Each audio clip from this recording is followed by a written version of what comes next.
Here is my audience.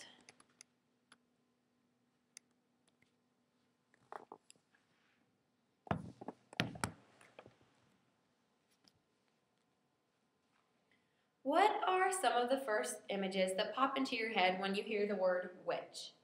Perhaps your conceptions of a witch look like these: a pointy black hat, or a wrinkly green face, or even a crooked nose tipped with a wart.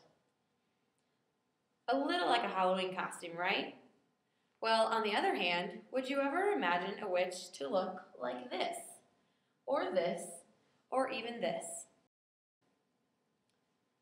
These ordinary-looking people are, in fact, modern-day witches, otherwise known as Wiccans. Collins' English Dictionary, complete and unabridged 10th edition, simply defines Wicca as the cult or practice of witchcraft.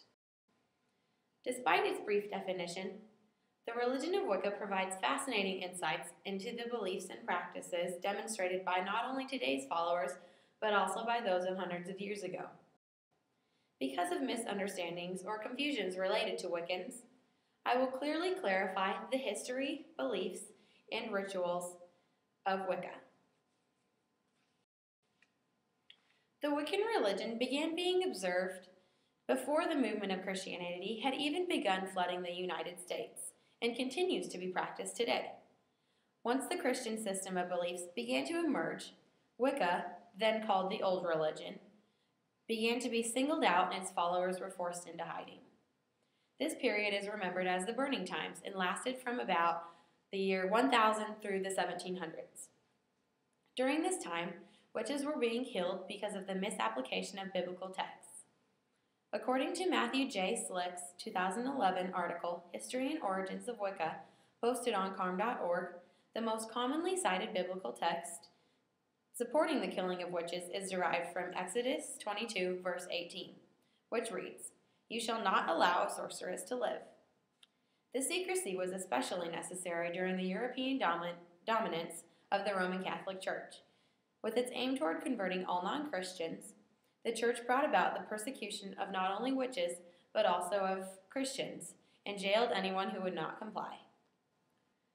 The 2011 carm.org's article, History and Origins of Wicca, also noted that during the 1950s, Gerald Gardner originally formed the Wiccan tradition known as Gardnerian Wicca. Under this more recent system, Wicca officially became a religious movement. In fact, the ongoing online survey taken by Religion Statistics in 2011 reveals there are approximately 600,000 current followers in the United States. Now that we have been introduced to the origins of Wicca, we will continue by moving on to its beliefs. The number of Wiccan beliefs is extremely extensive, but their foundation consists of 4 primary beliefs: goddess and God, 2 basic codes, respect for nature, and afterlife. Wicca honors both a goddess and a god. The triple goddess embodies the 3 aspects of women's lives: the maiden, the mother, and the crone, or old woman. On the other hand, the horned god embodies a man with horns, hoofs, and the hindquarters of a goat, and is associated with hunting, strength, and masculinity. Next, carm.org's 2011 article titled, "What is Wicca?" emphasizes the 2 basic codes of Wicca: the Wiccan Rede and the Threefold Law. The Wiccan Rede states Wiccans are free to follow through with their magic spells as long as they do not harm anyone. The Threefold Law states whatever energy a person puts into the world, that being negative or positive, will be returned to that person 3 times. In agreement with Wicca's respect for nature, all living things are believed to have a spirit of some type. As claimed by Wicca.com's 2011 article titled, "What is Wicca?" Wiccans believe that the spirit of the one goddess and god exists in all things: in the tree, the rain, the flowers, the sea, in each other, and all of nature's beings. The final principle Wiccan belief entails their belief in an afterlife. Because of their rejection to the traditional Christian heaven and hell, Christians believe in reincarnation. Some believe reincarnation is eternal, while others believe that they will eventually attain a place of rest in the Summerlands. Now that we have established the principal beliefs of Wicca, we will discuss the authentic practices.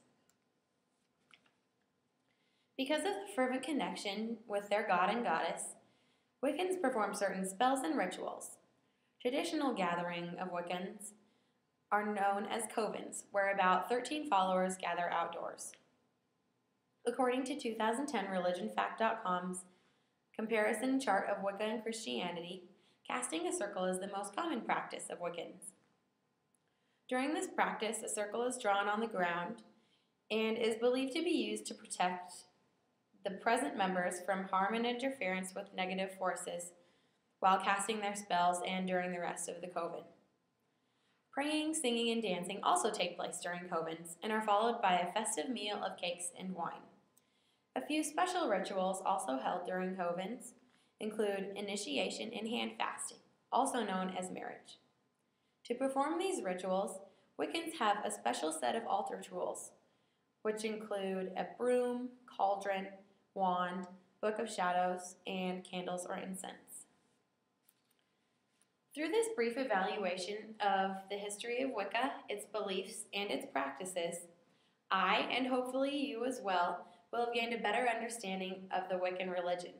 For that reason, you might want to reconsider dressing up as a witch for Halloween. You never know, one of the houses you may visit may be that of a real witch.